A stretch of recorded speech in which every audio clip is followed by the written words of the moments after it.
Today we're going to learn some English with Will Smith in the movie The Pursuit of Happiness. Hey there, how's it going? Thiago here and welcome to another video.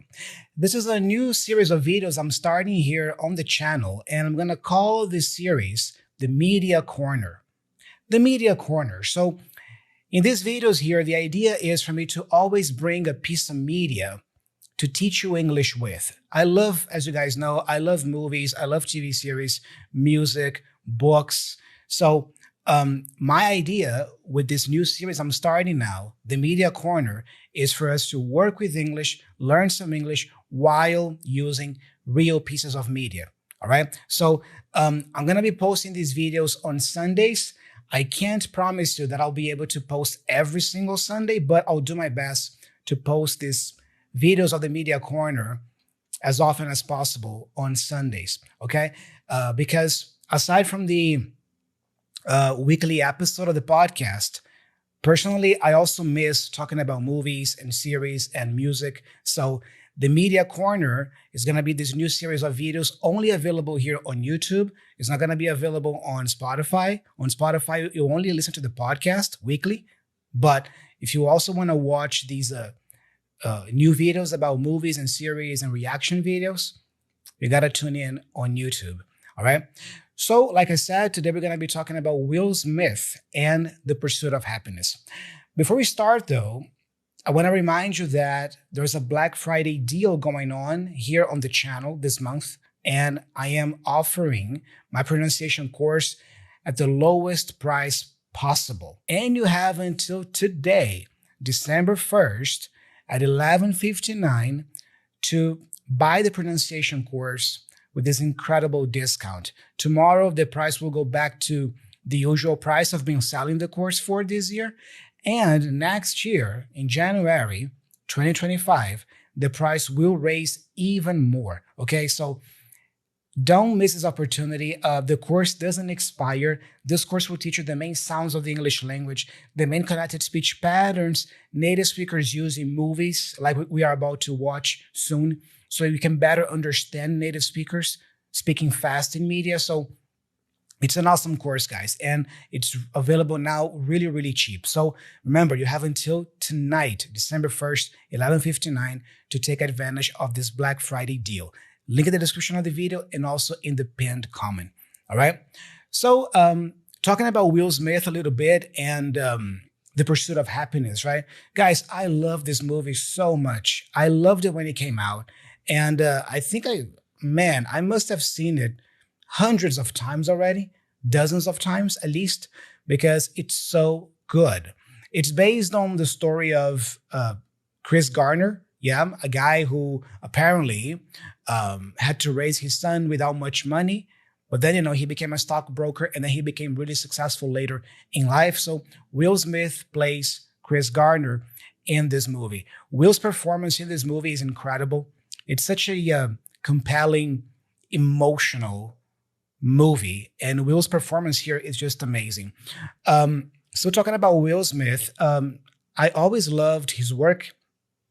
I always loved most of the movies he made. I was always a huge fan. But to be honest with you guys, after that incident at the Oscars, remember when he slapped Chris Rock in front of everybody there? After that incident, my, let's say, level of admiration for Will Smith has decreased significantly. I was really sad to see that taking place because, I love both guys, I love Chris Rock as well. He's amazing. And to see that happening really got to me, made me feel really sad.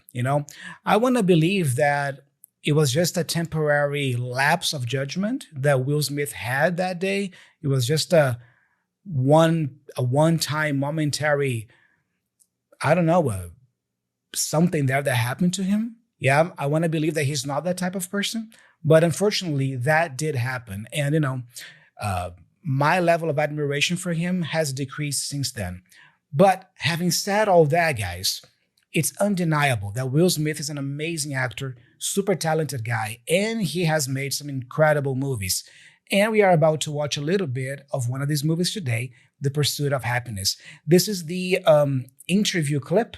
And It's gonna be like an English lesson, but also a reaction video. I'll be reacting to some things here in the scene, pausing, and also explaining to you some vocabulary, some connected speech that they're using here. All right, so let's get started.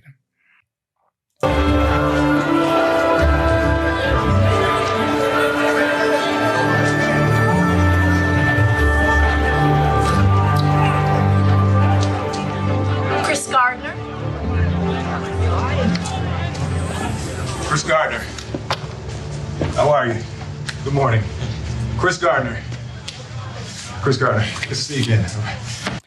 First of all, guys, I love his confidence walking into the room. Look, he's not dressed accordingly. He's covered in paint. He's not dressed accordingly. Most people, I would say, in his situation would feel very embarrassed and would probably walk in the room in a very kind of shy, timid way, like, hello, hello, I don't want to cause any trouble. Please like me. I know I'm not dressed accordingly, but, So he didn't do that. I love how he's projecting confidence from the get-go by physically and personally walking to the room and greeting each person there, greeting each interviewer. I mean, if I were one of the recruiters here, if I were one of the interviewers, in my mind, that would already be a plus. Like, okay, confidence, tick, nice entrance. Let's continue. Chris Gardner, pleasure. I've been sitting out there for the last half hour trying to come up with a story that would explain my being here dressed like this. And I wanted to come up with a story that would demonstrate qualities that I'm sure you all admire here, like earnestness or diligence. Nice word, earnestness. Earnestness. This is a noun, guys. Now you might be asking, okay, how do you know this is a noun, Thiago? Because of the suffix ness. Yeah? Every word that ends with ness is likely a noun. It's a suffix for nouns. So earnestness comes from the adjective earnest. It's an adjective, earnest. When a person is earnest, this person is committed, serious. This person is accountable, has conviction, So that's the word he's using here. He wanted to come up with a story to explain the way he's dressed that would, show how earnest he is or how diligent he is. That's what he's saying. Team playing to something. And I couldn't think of anything. So the truth is, I was arrested for failure to pay parking tickets. Parking tickets? Again, you see, to me, that's another plus. It's another box ticked. Honesty. He is being totally, brutally honest here. No fear. No shame. Look, I know I'm not dressed accordingly for this interview, but the truth is, this is what happened. No filter. I love that. And guys, I believe this is so powerful. If you can be that authentic, that honest with people, people catch on right away when you are that, whether you are being truly honest or not, and it's usually a positive. It is a positive for you to be honest. And I ran all the way here from the Polk station, the police station. What were you doing before you were arrested? I was painting my apartment. He says, I was painting my apartment. So notice that the word painting here or painting has this N-T combination, right? Americans usually drop the T in those cases and they only pronounce the N before the T. So that's why we hear him saying painting with an N sound and not painting. He's not pronouncing the T there. The T is completely dropped. So I was painting my apartment. All right. This is a connected speech pattern, by the way, that native speakers use all the time. Is it dry now? I hope so. Jay says you're pretty determined. Oh, he's been waiting outside the front of the building with some 40-pound gizmo for over a month. Okay, very nice. Let me go back just a little bit to this last line here that Jay says. Look. Oh, he's been waiting outside the front of the building with... Did you hear that? He says the front of the building. He doesn't pronounce of fully, the preposition. He doesn't say the front of the building. He's been waiting outside the front of the building. No. What he's doing here is he's reducing the preposition of to a schwa sound, So he says in front. Notice also that the T for front is also dropped. So he's pronouncing the N for front, like front. You see this N sound, and joining that N for front with So he says front. That's how he says it. Front. He's been waiting outside the front of the building. The front of the building. Front of the building. The front of the building. Listen closely again. This is how he says it. Oh, he's been waiting outside the front of the building with some 40 Did you hear that? The front of the building. Really quick, really connected. 40-pound gizmo for over a month. Another nice word, gizmo. When you call something a gizmo, we usually call gadgets and electronic devices gizmos, okay? Whenever you see something that is electronic, like a device, but you don't know exactly what that is, or you don't know the right name for that device, you can call it a gizmo. It's an informal, casual way, even playful even, to refer to that object, okay? So, because I believe that in the movie, if I remember correctly, Chris sells these scanners, these big scanners that doctors use in hospitals, but Jay doesn't know what that device does or what it is, so he just refers to it as a gizmo, okay? And a 40-pound gizmo. 40 pounds is around 18 kilograms, for those of you who think in kilos. So a 40-pound or 18 kilogram gizmo, all right? He said you're smart. I like to think so. And you want to learn this business. Yes, sir, I want to learn this business. Have you already started learning on your own? Absolutely. You see, I love his conviction. Yes, sir, I want to learn this business. Absolutely. And I love his proactivity. Have you already started learning on your own? Yes, absolutely. I've already started learning on my own. You see, I'm not going to wait to maybe, hopefully be accepted for the position to then start studying. You see, it shows conviction. It shows proactivity. So we already have two characteristics here, plus the confidence and the honesty that I pointed out before, right? Jay, Yes, sir.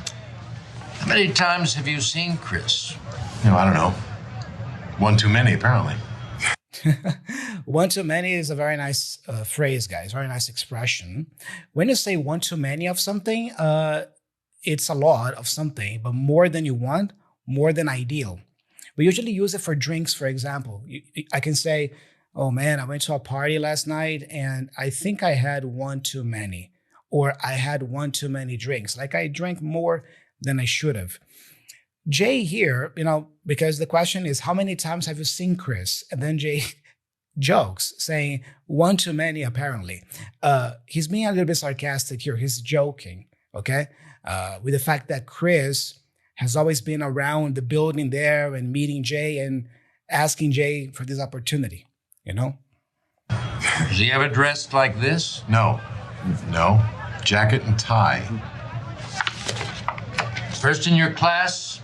In school? High school? Yes, sir. How many in the class? 12. It was a small town. I'll say. But I was on. Notice that the interviewer here, he says, I'll say, right? As an exclamation. I'll say. You see, I'll say. This is an exclamation, and we usually say I'll say to agree with someone, yeah? I don't know, imagine a person tells you, wow, the movie is great, isn't it? I'll say, all right? Usually to agree with someone, but as you can see here, he's using it with a little bit of sarcasm. Yeah, you can see by the tone of his voice, how he says it, and his facial expression. So, yeah, first in our class, but it was a very small town, small class, I'll say. Like, I understand what you mean, but we can sense a little bit of sarcasm here. But I was also first in my radar class in the Navy, and that was a class of 20. The interviewer's face is awesome. Can I say something? I'm the type of person, if you ask me a question and I don't know the answer, I'm gonna tell you that I don't know. But I bet you what? I know how to find the answer, and I will find the answer. Nice, guys. This is one of my favorite lines in this movie, actually, when he says, if you ask me something and I don't know, I'm going to tell you that I don't know. I'm going to be honest with you. I'm not going to pretend that I know the information if I really, have no idea. But I know how to find the answer, and I will find the answer. So again, it shows how honest, how upfront, how straightforward he is, but also how confident and proactive he is. He is confident enough in himself to know that he can find the answer to something that he doesn't know about. Yeah? And he's also proactive enough to go after the answer. So I love that. It shows all these traits plus resilience. It shows resilience, how resilient he is. And this section here has some really nice connected speech patterns that we can point out. All right? So check it out, guys. I'm the type of person. Again, of being reduced to a schwa sound. He doesn't say I'm the type of person, but he says I'm the type of. It's a schwa sound. I'm the type of person. I'm the type of person. I'm the type of person. All right? If you ask me a question and I don't know the answer, I'm going to tell you that I don't know. He's not saying I'm gonna tell you. He's actually reducing it even more to I'm gonna. He says I'm gonna tell you. I'm gonna tell you. I'm gonna tell you that I don't know. All right? So usually we have I'm going to tell you. And then we can reduce it to I'm gonna tell you, as you can see here in the subtitles. I'm gonna tell you. But the way he's speaking here is even more reduced. He's saying I'm gonna. Not even I'm gonna. He's saying I'm gonna tell you. I'm gonna tell you that I don't know. All right? Depending on the movie you watch, you might even hear some people reducing this even more to I'ma tell you. I'ma tell you. But this is more specific in certain situations and contexts. But you see, I'm gonna tell you instead of I'm gonna tell you. So listen again. I say something. I'm the type of person, if you ask me a question and I don't know the answer, I'm going to tell you that I don't know. But I bet you what? But I bet you what? Like, I'm so certain of what I'm saying, I can bet with you, Another connected speech pattern here. We have the T for bet and the Y for you. Many times, what we do here is we join the T and the Y with this ch sound. That's why he says, I bet you. I bet you. But I bet you what? I bet you what? This ch. It's this T and Y combination there that has this ch sound. But I bet you what? But I bet you what? Even before, we have the T for but being pronounced as a flap T. Da. So but I. But I bet you what? But I bet you what? All right? And the T for what, finally, is a stop consonant. He doesn't say what, but he says what. It's a stop T. This is connected speech, guys. And you can learn all this stuff in more detail with more examples in my pronunciation course. Remember, Black Friday deal, really cheap. Take advantage of that. Let's just listen to that part one last time. The type of person, if you ask me a question and I don't know the answer, I'm going to tell you that I don't know. But I bet you what? I know how to find the answer. And again, I know how to find the answer. So he's reducing to here to a da sound, or even a da with a D. So how to find. He doesn't say I know how to find the answer, but he says I know how to find the answer. How to da. It's a D sound. Da. I know how to find the answer. I bet you what? I know how to find the answer, and I will find the answer. Is that fair enough? Chris, what would you say if a guy walked in for an interview without a shirt on? and I hired him. What would This is second conditional.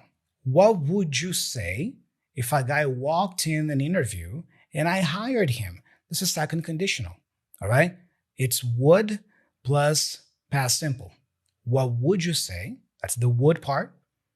Now the past simple part. If a guy walked in the interview and I hired him, this is a hypothetical situation, imaginary situation. What would you say? This is second conditional. What would you say?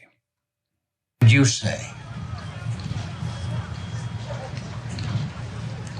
He must have had on some really nice pants.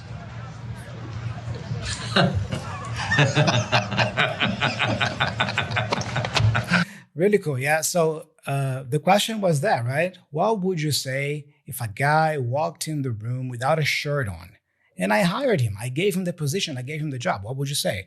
Chris thinks for a little bit and then he says he must have had some really nice pants on. So his pants must have been really nice to make up for, or let's say compensate the lack of shirt, you know? And the guys, the interviewers start laughing. Right? I also love this answer here because two things, right? This answer that Chris gives shows that he's very imaginative. So he's able to think outside the box, you know, and he's also able to think on his feet. When you think on your feet, you don't have much time to do something or to make a decision. You have to decide quickly. So he was thrown this question, like this unexpected question, like what? And he didn't take long to reply right away. So he's good at thinking on his feet. That's another trait that you can observe. And the way he gave the answer, yeah, which was a funny, witty, with humor type of answer, shows that he's able to think outside the box. You see how many boxes he ticks in this interview. And most of what, let's say most of the boxes he ticks don't really have much to do with what he speaks, but it's how he says things and how he carries himself throughout the whole interview.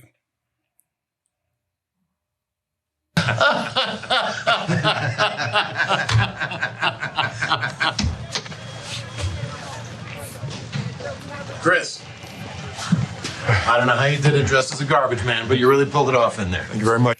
You really pulled it off. Yeah, very nice phrasal verb here.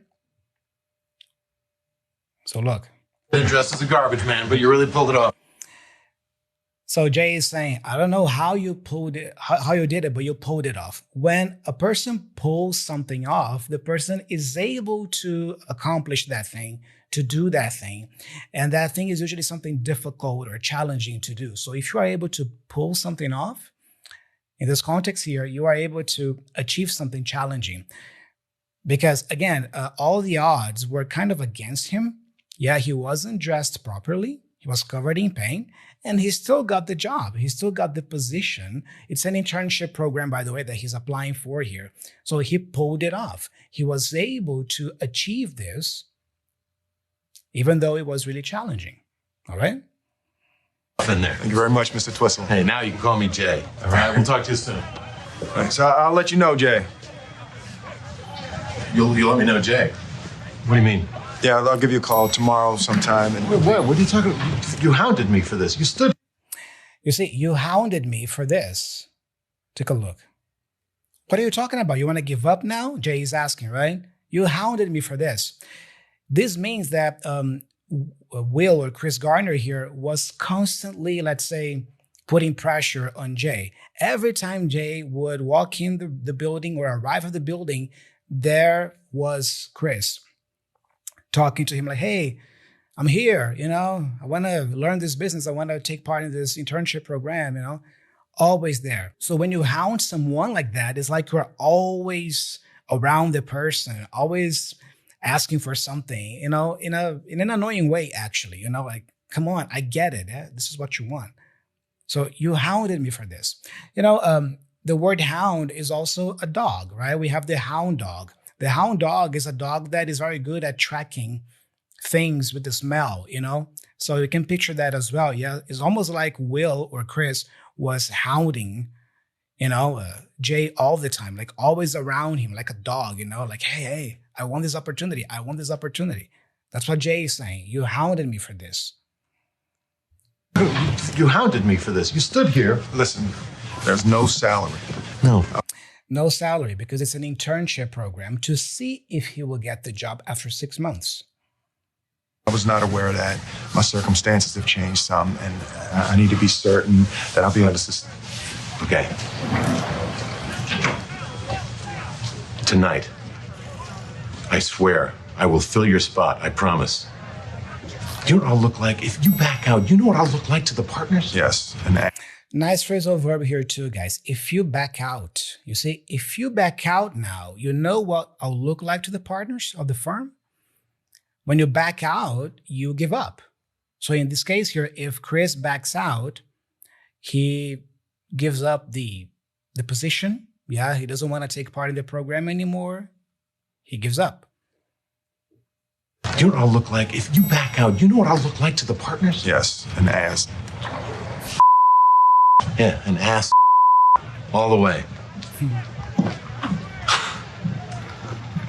You are a piece of work. You are a piece of work. Yeah, the very nice phrase, very common expression, but you are a piece of work. This phrase can be used in a friendly way. Imagine your friend does something kind of funny or kind of silly. You can say, you are a piece of work, man. You are a piece of work. You can say it like that with this friendly tone. You can also say it in a sarcastic way or to be rude as well. Like, Jesus, you are a piece of work. You know that? You see, now I'm annoyed. I'm not happy anymore. You are a piece of work. You know that?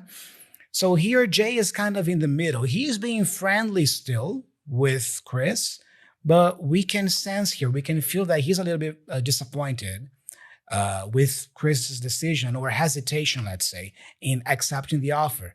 So it is a little bit of friendly remark here, but also a little bit rude, like, because he's disappointed, right? So take a look. You are a piece of work. See? Tonight. Very nice, guys. There it is. And there you have it, guys. I hope you enjoyed this video. You can leave me a suggestion here in the comment section below of what other movies or TV series you would like me to create a video about and react to it and teach you some English with. So leave me your suggestions here in the comment section below. Again, don't forget to take advantage of my Black Friday deal for my pronunciation course. So link in the description. You have until tonight at midnight, actually 11:59 p.m. to secure that discount. So links all here in the description of the video. Subscribe to the channel, like this video, leave a comment suggesting another movie title or TV show, and share this video with another friend who is also into movies and learning English. I'm Thiago, I'm signing off. Thank you so much, and I'll be talking to you very soon in the upcoming video. Bye-bye.